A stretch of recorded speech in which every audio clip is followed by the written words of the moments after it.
Hello, my name is Robert James Fremantle and you have joined me for session 19 of Dragon Age Vidcast. The party are taking on a naturally formed dungeon run. But everything is not quite as it seems. Everything is turned on its head. They will be facing challenges they have never faced the like of before, when suddenly strong is weak. Can they survive this one? Hit it.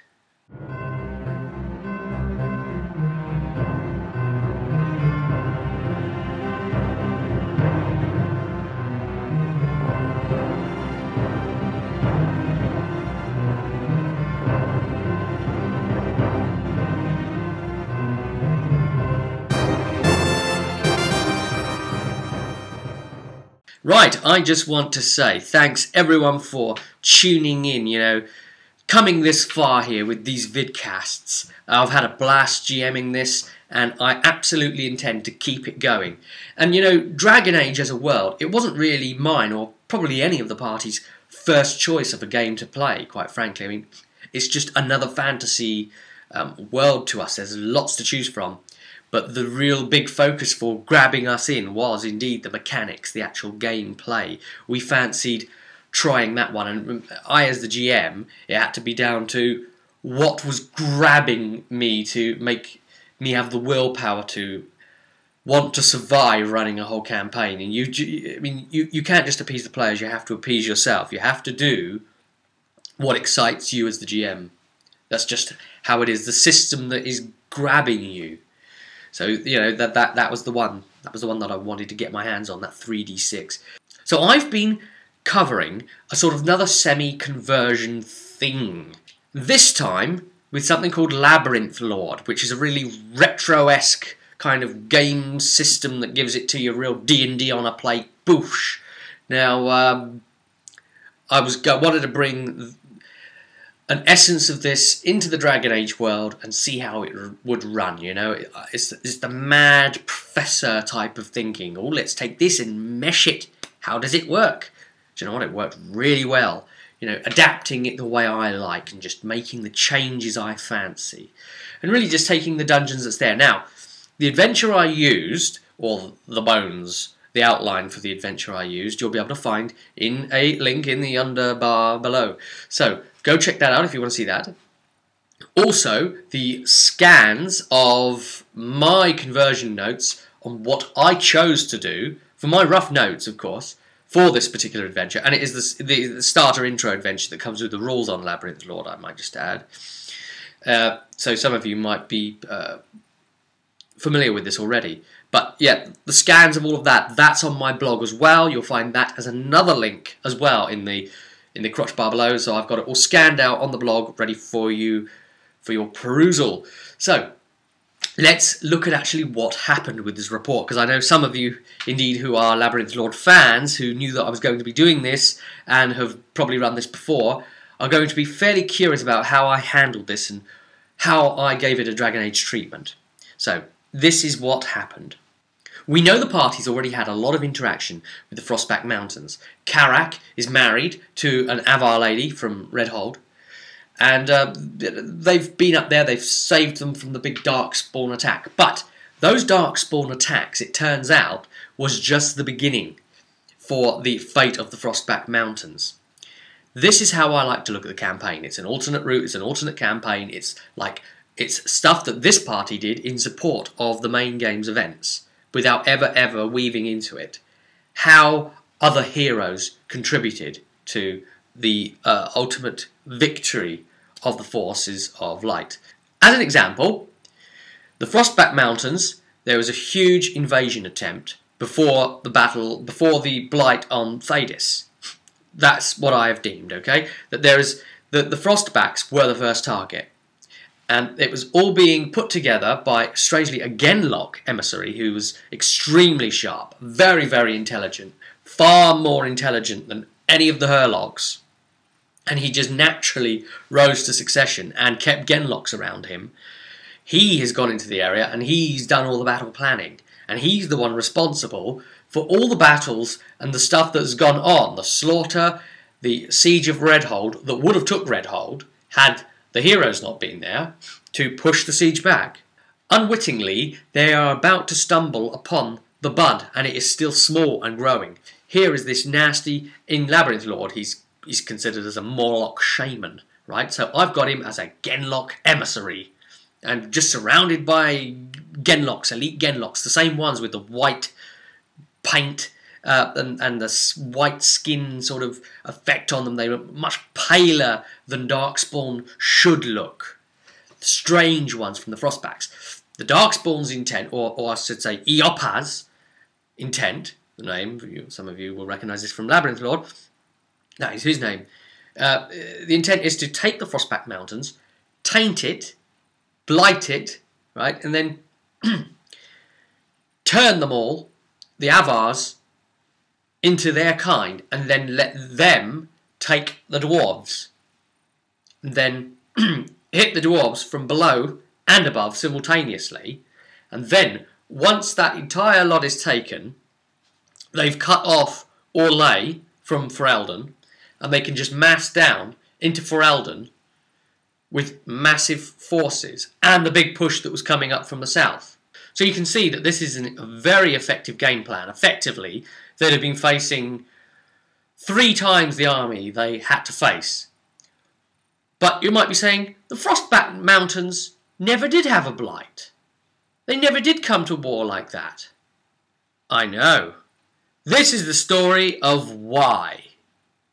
Now, the party have been out on the road for quite some time and haven't been back to their home base of Denerim yet and checked back in with House Baranti. But, of course, they're out there serving the purpose of goodness.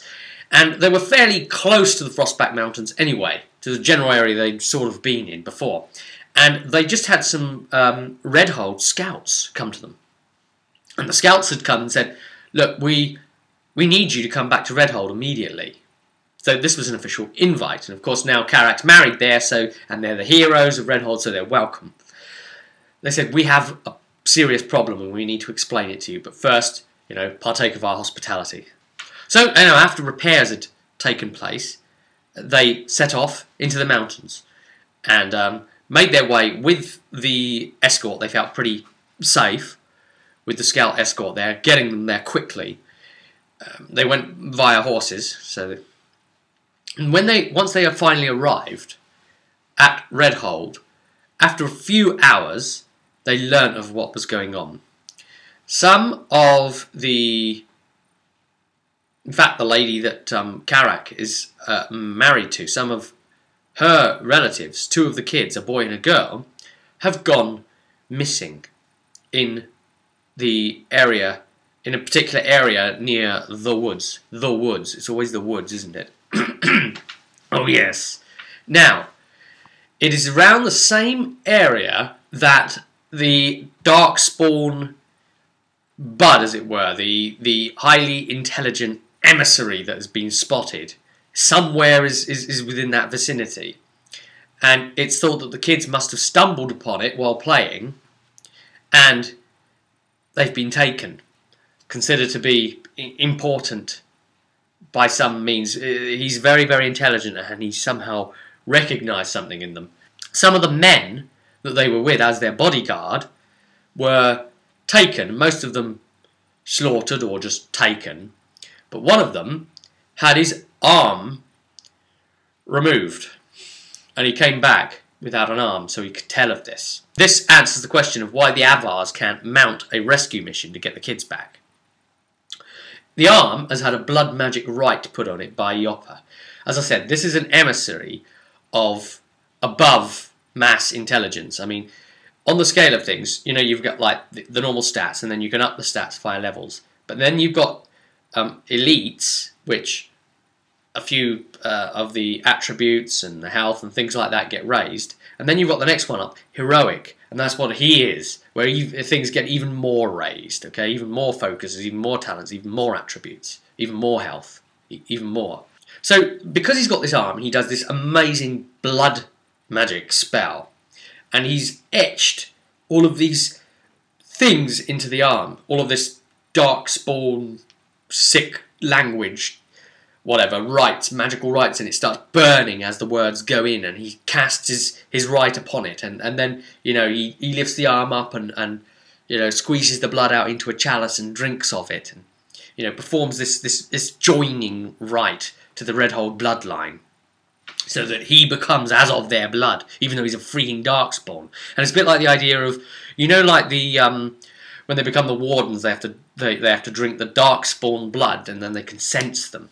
Well, this is a special blood magic Darkspawn-y spell thing that this particular emissary uniquely can do, where he can sense the presence of the bloodline of any that he has tasted and performed this rite on. It is a little known fact that in Redhold, everybody's related, at least in a tiny, tiny, tiny bit. And that is enough for this spell. They've got two choices. They could either ask another hold to help them, and in Avar culture, that's not a good idea. You show weakness to another hold, they will attack you. Or you can ask for help from some party who've saved your asses before. So they said, your blood isn't recognised. Though you are married to her, you exchange only saliva, not blood. Can you do it? They agreed. Get the kids back. But this mission objective is twofold. Yes, rescue the children, but there is something far more important at play here. Recon and determine the full extent of what's going on with this emissary. Wipe his threat out, if at all possible. So it's two objectives, and the kids, unfortunately, are only really the secondary objective because of how important the first one is. Because what's more important, these two kids, or the entirety of the Avar culture and the entirety of the Frostback Mountains? If this guy is not stopped and wiped out, and his battle plans discovered, then the Darkspawn will probably succeed in taking the Frostback Mountains. And if this party can't do it, another one's going to have to try. So I said before that this was going to be a naturally formed dungeon. Nothing man-made here. And that's really how I felt about it.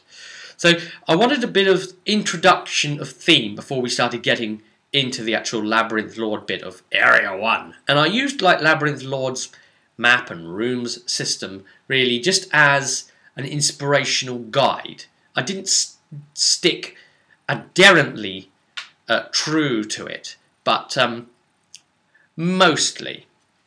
And I really enjoyed that. I enjoy sort of having some sort of focused thing to work on and then adapt that as I see fit. I think just, you know, adding to what's already there is really more my style. I know some of you like doing it from scratch, some of you like only the module, and I'm one of those ones that like the bit of both.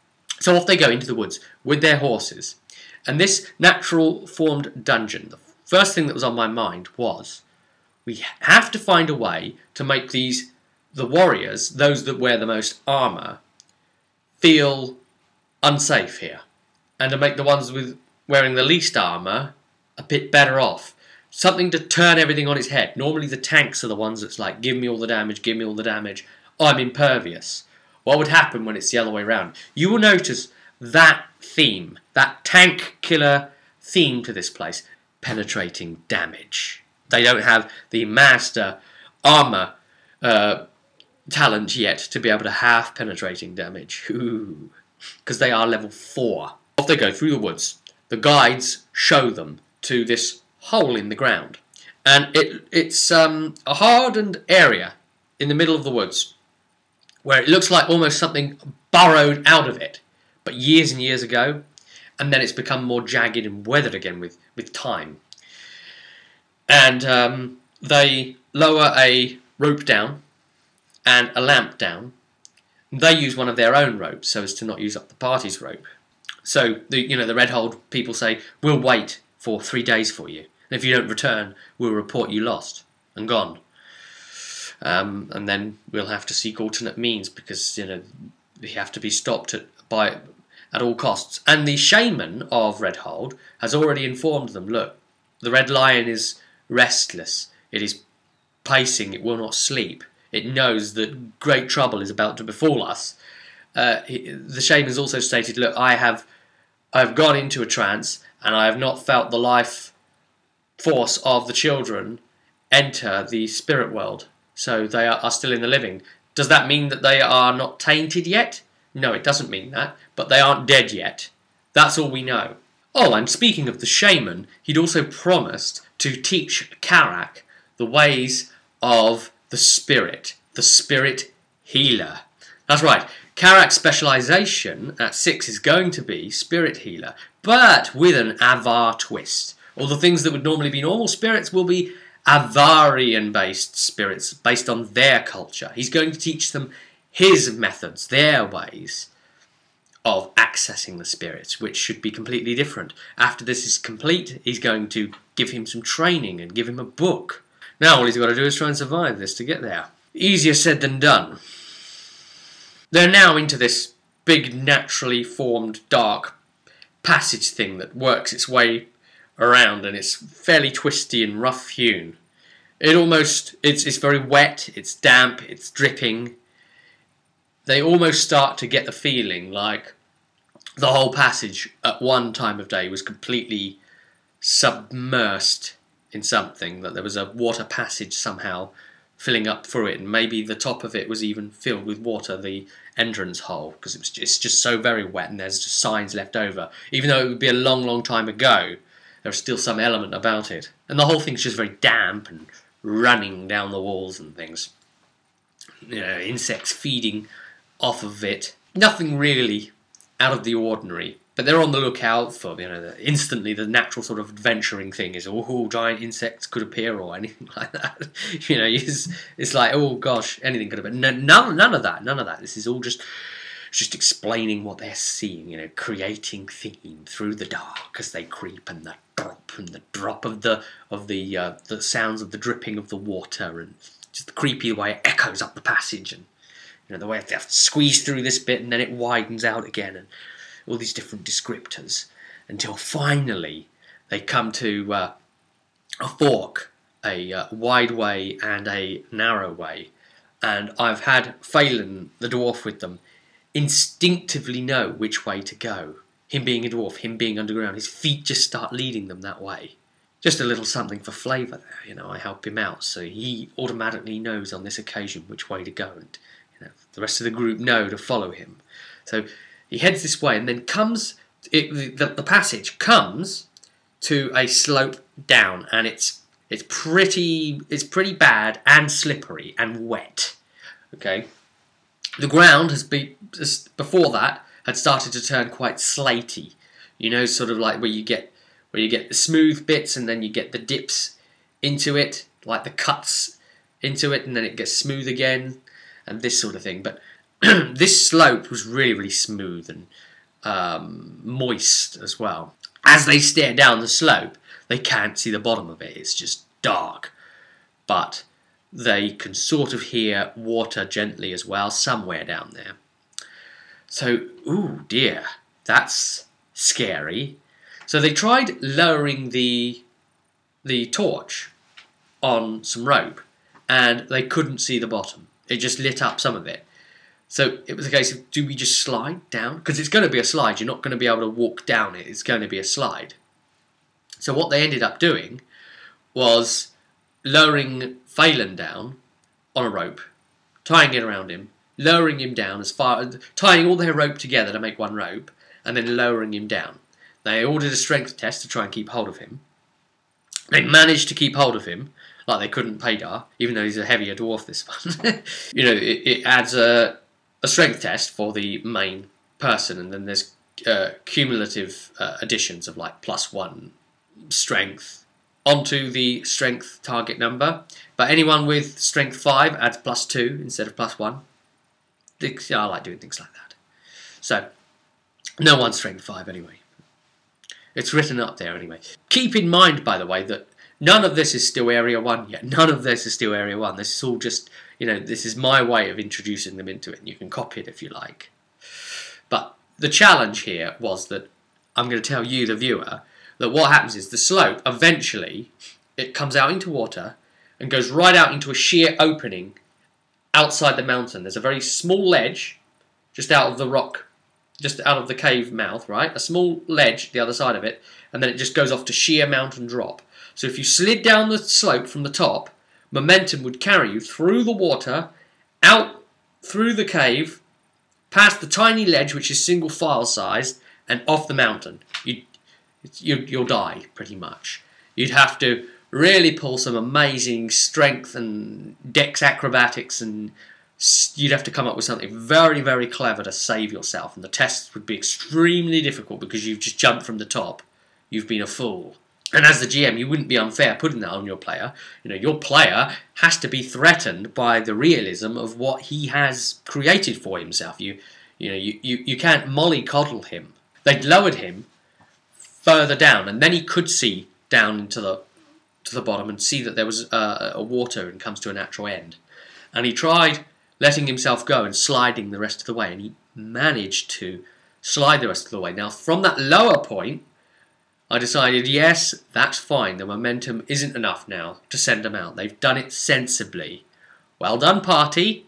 No punishment. You can work it out from here.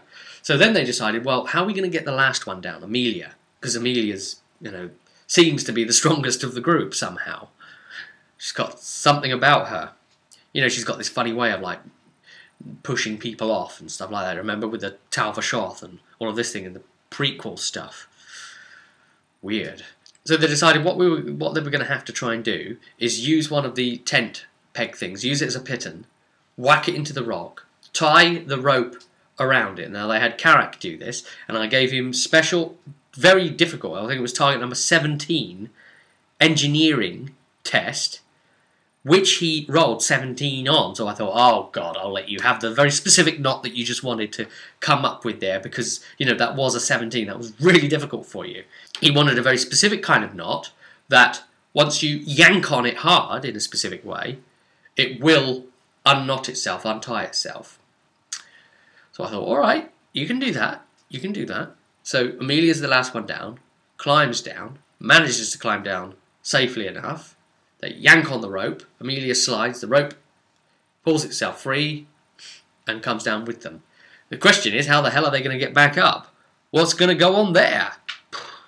So they come out, splish splash, splush splash through the watery bit, peer over the ledge, long, long drop over the mountain. They can see what would have now happened to them. They go single file around a ledge that leads around the outside edge of the mountain. So that, yeah, they've gone down into the mountain and out of the mountain to the outside to come round until they come to a cave entrance leading back into the mountain in a different section. Cool, right? As they enter here, they see old, crusty slime here and there on the ceilings, the walls, on the floor, some of it in the water pools, and they move on cautiously. Now we hit Area 1 of the Labyrinth Lord documents. They make their way carefully up this natural hewn pathway that leads around to an opening before it carries on up around again. And it is within this opening that they begin exploring. Ooh, maybe not such a wise thing to do, because slimes dropped down from the ceiling, and indeed, interestingly enough, Labyrinth Lord puts it upon you. Yes, slimes attack, and then gives you all the stats in Labyrinth Lord terminology. But what was really, really cool here is in Dragon Age Set 2 Bestiary, or the GM's kit book thing, slimes are there. So nothing needs converting, you just use the slimes from Dragon Age instead. Yes! I had two simultaneously. Out comes the whiteboard, get the green pen, and I draw slimes on the whiteboard. One slime goes for Amelia, one slime goes for Phelan, just based on where they were standing. Remember, Phelan's got some heavy leather armour on, and he's got a good health pool, so he usually negates a lot of damage too. And these are acidic slimes. They've got an acidic touch, and when they do damage, their damage is full penetrating, and then they do something called envelop. It's not a stunt, just attacking allows them to envelop for free, which puts them then into a damage over time, which is a further 1d6 of damage every round, unless they can find a way to get the bloody thing off. Now, of course, they could try scraping it off their skin with a weapon, which would be a successful weapon skill attack, to not damage their own skin while trying to scrape it off. But they tried other means. They started looking into it, because they've never fought slimes before. and it was really good to throw them up against something different. Now, the first shock they had was this thing getting all over them, and Phelan getting knocked down and completely submerged and covered, enveloped by this thing and burning acidically. And they tried hitting it. And Tanador comes along and does his thing, and then procs his thing, and then does, you know, all his extra damage. And it turns out, any damage you do against it, physical attack, 1 damage. If you do a mighty blow, it's 2 damage. If you do a lethal blow, it's 3 damage. And that's it. So they started on like that, and then realised we aren't going to get anywhere with this evil, viscous, glowing, acidic thing. And, you know, it was eating Amelia alive as well, going right through her armour, eating through that armour, pulling her health down, piece by piece. Cottoned onto this idea of trying to use fire against it. Well done. Out comes the flint and tinder, and they're desperately trying to light it. And, of course, Phelan's on the ground and submerged by this thing, so he's finding it really, really difficult. He can't get his arms free. He's desperately going with this flint and tinder, but he can't light it. And Amelia's trying the same. And then Karak pours some of his dwarven ale on the thing, ready to ignite it. And Amelia gets free of it eventually and manages to light it up a bit first. Burns it. It pulls away from its envelope. You either hit it with fire or salt, or do the scrapey thing. Right, and then poured some oil from her flask she's got on her onto the thing. And then they lit them up, and then a battle commenced, and then the on-fire things were trying to grab people still, and then they're taking fire damage, potentially, and they're burning while it's enveloping them again, and oh, it got crazy. The fight was a real battle for life. Quick, kill it, quick, before it kills you. And it was, you know, desperate struggle, and it's on fire, and it's enveloping and hissing, and the acids, you know, there's steam pouring off through the armour, and, you know, screaming because it's happening. And they finally managed to do it, the first one, and its body just goes like that and collapses in on itself and just slides out across the ground in this like pool of acidic jelly and gets up desperately. Oh, God, what happened? Then they all pick on the other one and finish it off as fast as they can. Just sticking the swords in and pouring the fire on and just going crazy. Whew. They finished these two off. Now, I did have it written that more can come in. But to be quite honest with you, I was getting a bit bored at that point. Yeah, it wasn't, the fight was going on too long, and I could see that they could pretty much conquer it. I didn't want to give them too much too soon, especially with what was about to come up anyway. So I actually left it at just the 2 slimes and thought, we'll press on. I've lost interest in. They came to another opening, just an opening before it carries on round, and there's like a rock pile in the southern part of this opening. So Tanador goes over and starts exploring it. Starts like kicking some rocks about and kicking the loose soil about, just trying to take a look to see if anything's hidden under there, just, you know, casually kicking it about, as he explains it. Haphazardly in his behaviour. And of course he kicks a bit of soil loose, which totally reveals a huge big hole that a lot of these rocks had been covering. And he's right on the edge of it, and he's about to fall in. He's about to fall in, but he passes his dexterity acrobatics not to fall in, and Amelia quickly runs forward and grabs him by the back of the neck and pulls him backwards as well, and he's on his tiptoes, almost going in, about to lose his balance. If he could have fell into it, it would be several metres deep. So they pull Tanadil back, and he's like, whoa, okay. They just stare in, there's nothing much in there, just bones and dirt and stuff. It was just a bit of a little lethal area for them. So they make their way on again, carry on, and then there's a way that turns left and a way that turns sort of right, up and right. So they take a quick look at the left, and they see it goes round a corner, then comes to a short end. But there's something there. Seems like there's been signs of someone there, but into the right way leads to a really, really big cavern, and they can't quite see what's in it, but there's some sort of light source coming from it somewhere, so they can't see anything in there really. So they take a look at this on the left, just as Amelia's saying, right, I want to start looking up and around and using my seeing. I happen to know that there's a rockfall trap and it's set to go off and go down in the very furthest end of the cavern for anyone that's standing there. So as they're close, looking, not too close mind you, Amelia finds a wire coming out of a plate, a pressure plate type thing. So it's connected to something, so it's just like, oh, okay, everybody stop, trap. This is one of those post-it note, write it down, hand it to Amelia, hand it to Laurie, let him decide if he's going to tell the group or not. So, you know, he tells the group, and he tells them, he's the one, whoa, everybody stop, I've just seen a such and such, you know. I, as the GM, I'm just sitting watching, listening to the characters, talking with each other, you know. Phelan decides to try and handle this in a rather silly way.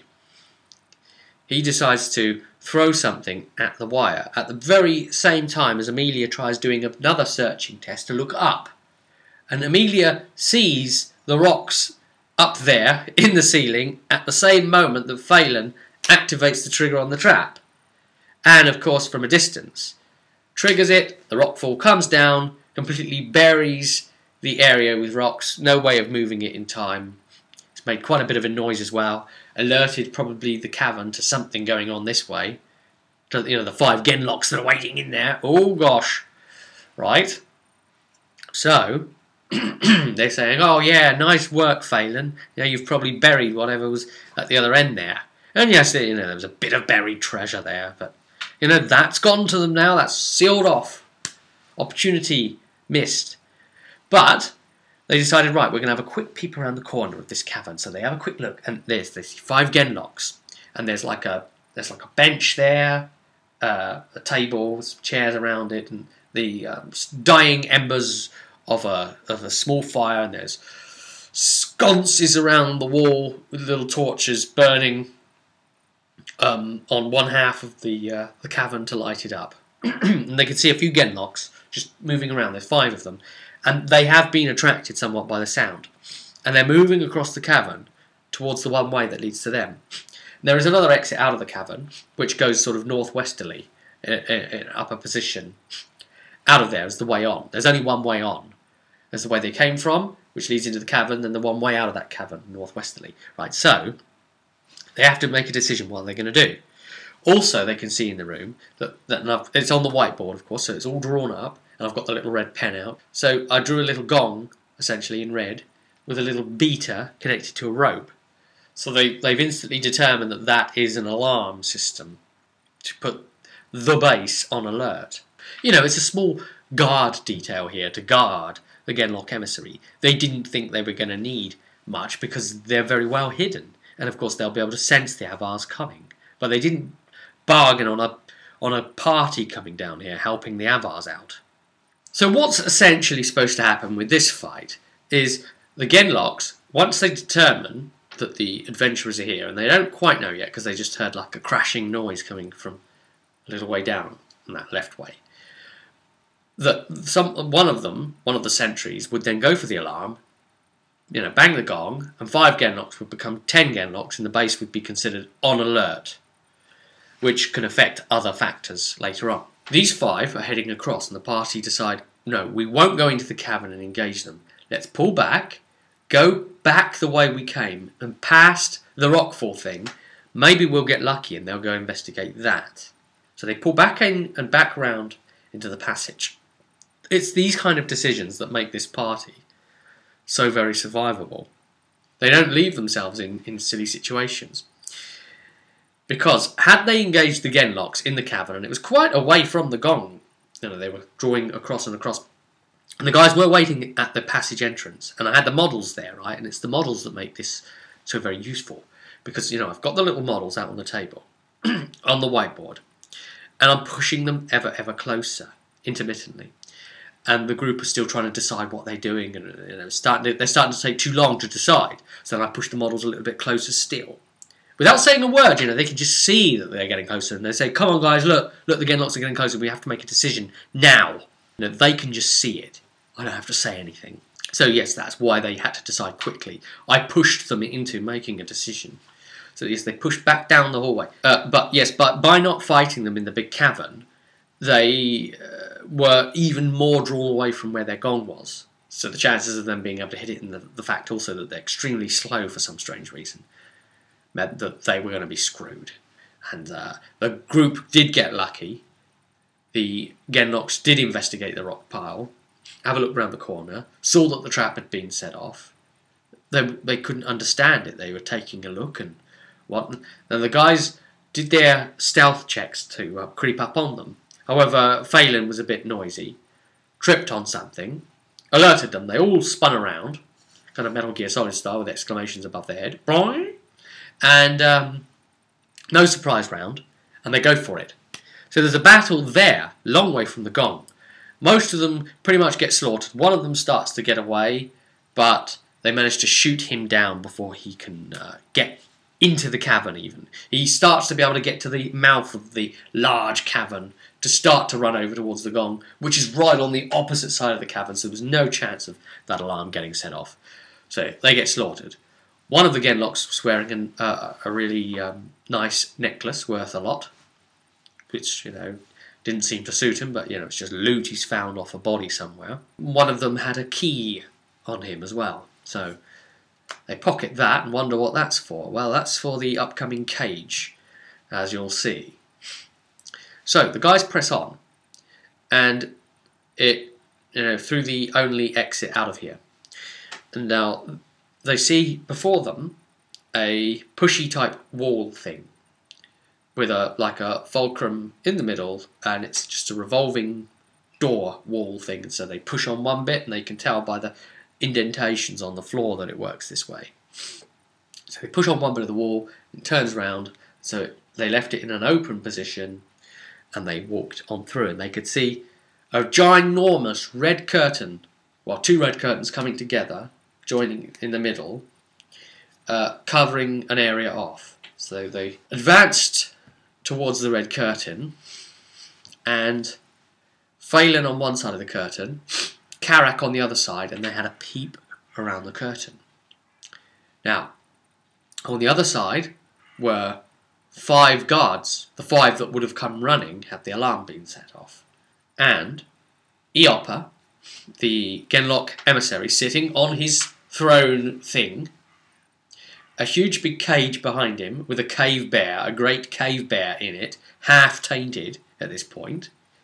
And with Eopa is Kalag, the Genlock Alpha, who has elite status himself. Eopa is sharp, and he's so sharp-witted that he successfully managed to spot that someone was there at the curtain, and gave the command instantly to the guards, and all heads turned. So, there was this huge big argument at this point between Tanador and Amelia about how they should proceed. Tanador said we should stay back. We should try, letting them come to us and take them out. Amelia wanted to engage them deep. Tanador said, no, come back here. And Amelia said, no, screw that. I'm going forward. You can stay back there if you like. So Amelia runs forward. We see the fractures of the group starting to come back out again. Amelia wanting to do things her own way, as she sees it tactically. So the guys stay pretty much behind the curtain still, but Amelia goes forward and Tanador hangs right back towards the beginning of the, these opening door revolving bit. And so the guards are the first ones through. So the guards come through the curtain and they instantly get set upon. And then Tanador can see, oh, okay, I'm going to miss the fighting, so comes on up and starts attacking. So we've got the 5 Genlocks, they're engaging the group. A good bit of fighting going back and forth. Now at this point, one of the ideas is if someone ends up getting the key off one of the key holder, who is Tanador, then they could free the cave bear as well and let that join the fight. And one of the other possibilities, of course, in the previous room with the 5 Genlocks and the bell was that if the key holder Genlock had have run this way, he could have released the bear with Eopa's consent, and the bear could have even come along and joined the fight. Which would have been great, right? So it would have been then 10 Genlocks potentially, and potentially, a bear. Cool. But, anyway, stuck in a cage over there.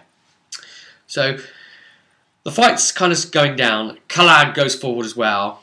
Eopa hangs back near the throne. He doesn't want to get too close at the moment.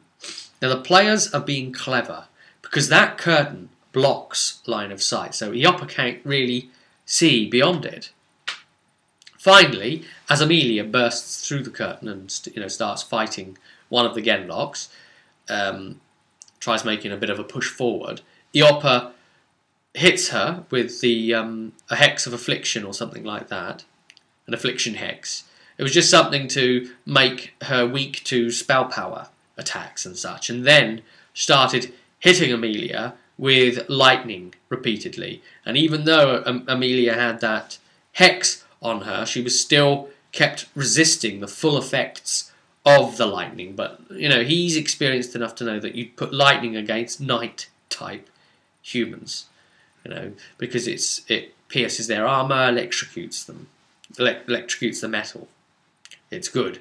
Amelia resisted. It was just 1d6 plus the magic, and it kept on coming out as 10 damage. Now that's the good result, 10 damage. That's it being alright. Amelia's not really accustomed to taking so much damage. Full penetrating, I might add, and it could have been much worse.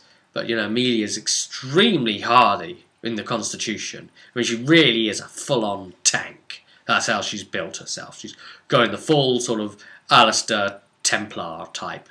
She's got the plate armour to be able to do it. She managed to cut down a Genlock, but then instead of keep pressing on, she turned back to try and help the group with the Genlocks that was going on back there, because the fight was starting to go quite nasty, because Kalag, the Alpha, is a fierce sod, and his damage output is impressive. The party started to fall.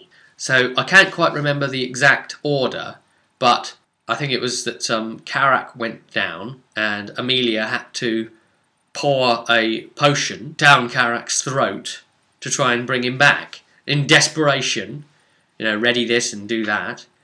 And meanwhile, Eopa, is he's trying to cast his spells on the group and stuff, but they are the other side of the curtain. And things have gone very, very bad for Eopa by this point, because he's just done a spell, and it's just failed, and he's rolled a 1 on his dragon die, which means a magical mishap, because he's tier 2 level spells, because he's a blood mage. Oh dear!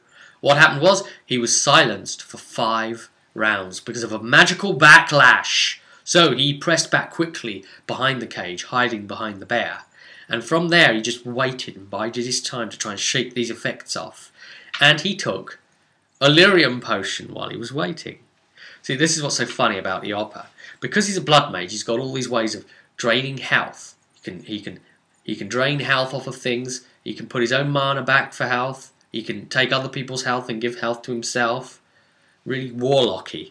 But it's funny because he's taking a mana potion before all of that comes into effect even. And he'd already been fired at once. Been shot at, I think, by a crossbow at this point, took a bit of damage. So he'd done but he still wasn't able to do anything to get the health back. He didn't have a health potion. So, the fighting's carrying on. Kalag is a very, very lethal creature. And Tanador goes down. They manage to get Karak up, and Karak manages to heal Tanador to bring Tanador back up.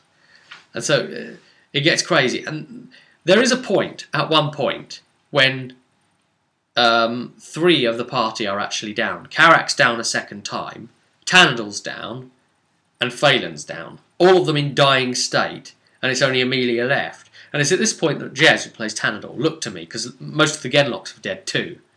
And Kalag was down and dying as well at this point. He's such a fierce fighter. And you can imagine, the trading blows and just, they're all just lying there for it, bleeding and losing consciousness. And Jez said to me, I think I would call that they would need a morale check at this point. And I said, no, 3 of your party's down. If anything, Amelia should be taking a morale check not to abandon you. Eopa's still here. Eopa will kill anyone that runs. The total intent of Eopa was, as soon as my magic kicks back in, I'm going to save Kalag with a heal. That would really piss him off, wouldn't it? Because, of course, when someone dies properly after the Constitution plus 2 rounds, that's it, there's gone. There's no revival spells or anything like that, which is very good. That's much better. Even if they did bring out a sort of revival spell, I wouldn't let anyone have access to it until like maybe level 20 or something mad like that, to top cap, as it were. But I just don't think it takes away so much from the game, really, being able to revive a dead person. Yeah, I mean, it really kills the idea of, tactically being worried about death, but also doing everything you can to prevent it, going it that one step. So, I mean, the three of them lying there, in a dying state, still Eopa silenced, but even if he wasn't, and really this silence really helped the group, because he could have severely punished them during those 5 rounds of just spell damage, would have been immense, and it could have well have wiped the party, but we'll never know what they would have done next, because this is how things turned out. They got a break. Sometimes you need that break, to go with it. So this is a particularly powerful party. So this was a really cool encounter for them. Other parties that aren't so powerful, maybe they should be like level 5, 6 to take this on. Amelia manages to get Karak up again with another potion down the throat type thing. Stands him back up, and he's just trying to dish out heals, and they're trying to stand people back up. All of Amelia's potions gone at this point. I think that's how Amelia got Karak back up anyway. It was something like that. Memory, it gets old, so much happening simultaneously. Hard to track it all. Everyone was saved just at the last minute, but because Kalag was down, the other side of the curtain, Eopa, once he got his spells back, couldn't see Kalag to help him. Oh dear. There was just enough time. Before he had a chance anyway, someone did a finisher on Kalag, beheaded him, took him out. That was it. So there was no chance of saving him now. So with the party now sort of standing again, they had Eopa burst through the curtain to attack them, because he knew that Kalag was dead on the other side at this point, and there was hardly any Genlocks left, maybe 1 or 2. And he's fighting alongside his Genlocks, but the party just jump on Eopa at this point. By being the other side of the curtain, he's made himself get close to them. And if he'd have had enough guards left, they maybe would have sliced the curtain up a bit so that he could shoot spells through it, or draw the curtains back. But they were already being set on. They didn't have time to do it at this point. And the party were clever. They stayed back the other side of the curtain. So it was those tactics that bought them that time. And Eopa wanted to, maintain distance from them so he could get spells in from a distance. He didn't want to get engaged, but he was forced into it. And of course he was engaged. He used a blood sacrifice on the great big cave bear to give himself health back. He broke back out of blood magic mode and then did a full 3 mana point heal on himself to put his health back up. It still wasn't enough. They're still cutting him down. And though he's a caster, he's actually got 4 armour because he's in armour, and they don't take strain from it. These Darkspawn emissaries, isn't that nasty? Whoa. And eventually Eopa falls as well. And Eopa was holding a key too. So they've determined, this key must be for the bear's cage, so we'll just leave that. And the bear was still alive, but Eopa finally has fallen. And this other key must be for something else. Maybe prisoner cages? Yes, maybe.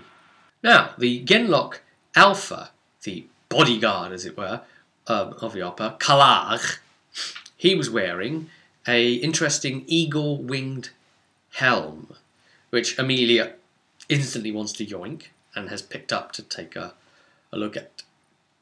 It's got bonus courage and leadership things on it.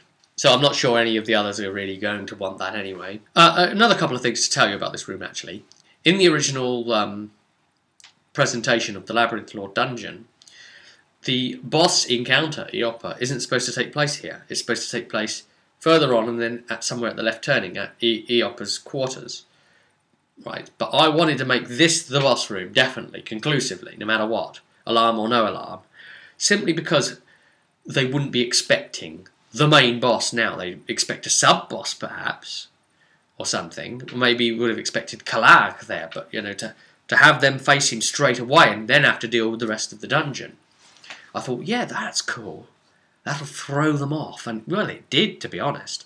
And they really struggled in that fight. and they really had to work together to keep each other up. And it was only through just skin of the teeth teamwork that they scraped through it. Though it was tense and difficult at the time, they're going to come away with a feeling of satisfaction from that, thinking, yes, we struggled and prevailed. I feel better for it. That was a test of my skill. That wasn't just rolling some dice. We had to really crunch that down. We had to micromanage our actions to last against that. That was great. It's the exact same thing that happened with the Siege of Redhold, and this pretty much stacks up there with it on severity against them, even though it's just genlocks. So it was a way of saying, how do you make genlocks dangerous? Well, you give them a freaking emissary heroic leader. That's a start. And again, you see, notice the nature of this. It's the lightning attacks that cut through the armour. Again, the theme. We continue on. The way leads further east. They come eventually to a left and right turning. One goes south, one goes north, basically. So they have to decide which way to go.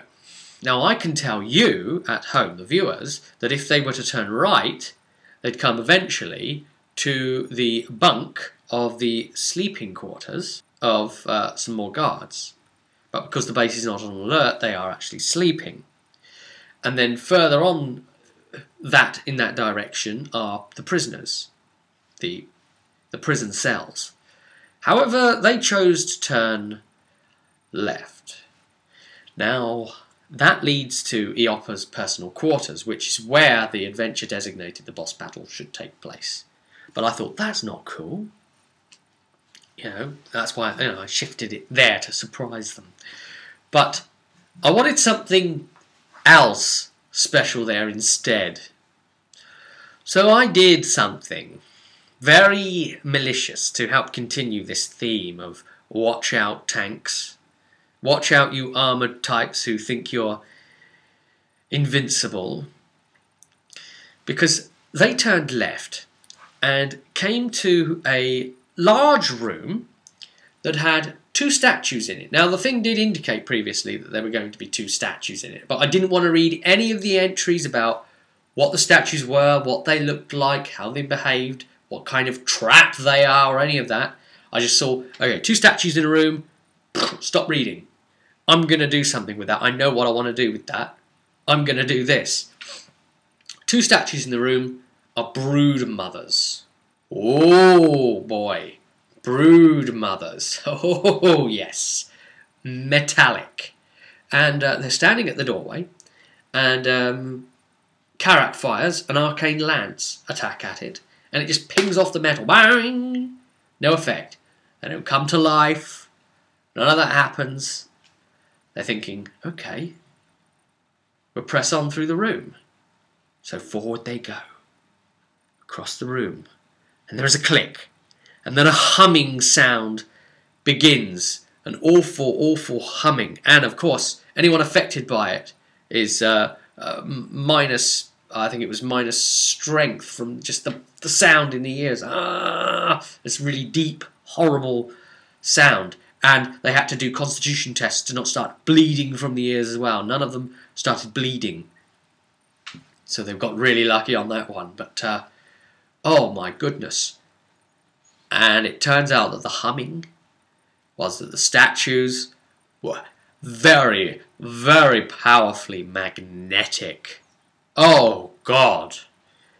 And so all metal was being drawn to them immediately. Amelia was being sucked towards one, Tanador being sucked towards the other.